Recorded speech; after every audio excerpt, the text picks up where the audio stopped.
तो इसके लिए ये बताना ज़रूरी है कि आपका बचपन कैसा था। अब गरीबी की हम क्या बोलें, हमने गरीबी को उतने पास से देखा है कि लोग अपनी पत्नी को उतना पास से ना देखे हों।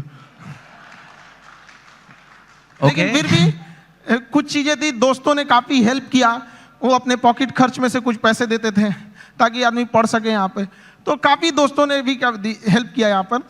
और धीरे धीरे कुछ टीचर्स भी आए हैं, वो लोग ने भी, पहले कुछ टीचर थे जो मतलब बहुत कम फी में पढ़ाते थे, तो हमें भी ऐसा लगा था कि जैसे हमारे साथ के बहुत सारे लड़के उनको अच्छी कोचिंग्स मिल गई 10th और 11th के बाद, तो उन लोग काफ़ी अच्छे अच्छे जगह पढ़ने लगे। हम लोग उनको देखते थे तो ऐसा लगता था कि ये जगह हमारे लिए नहीं है, एक अलग सी फील आती थी कि ये मेरे लिए नहीं है यहाँ पर। तो फिर जब हम लोग टीचिंग में आए तो हमने सोचा था कि भाई कोई भी गरीब से गरीब लड़का के लिए वो बड़े से बड़ी शिक्षा ग्रहण करने के लिए सपना देख सकता है और उसका सपना पूरा होगा। Very nice.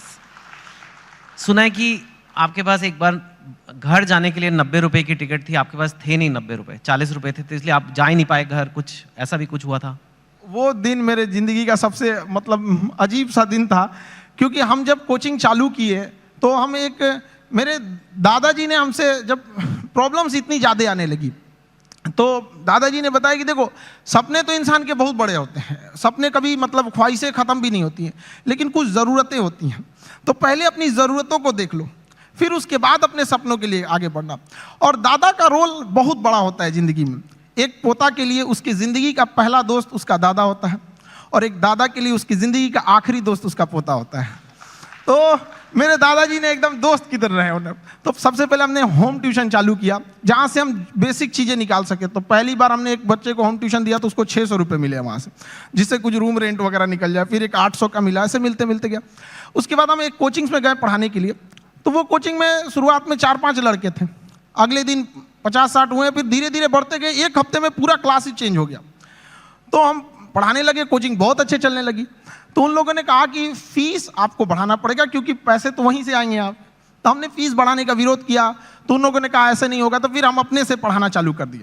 तो हमारी कोचिंग में क्या हुआ कि बम चल गया, बम, एक्चुअल बम वहाँ पे धड़ाधड़ गिरने लगा। हम लोग को दिमाग काम नहीं किया वहाँ पे, और क्या किए, सारी चीज़ें तहस नहस हो गई। अब हमको लगा कि अब घर जाना पड़ेगा, और घर जाने के लिए पैसे 90 रुपये चाहिए होते हैं, हमारे पास वही 40-50 रुपये थे। तो हम कहें कि अब घर भी नहीं लौट सकते, यहीं रुकते हैं, शायद कोई रोक रहा है हमें।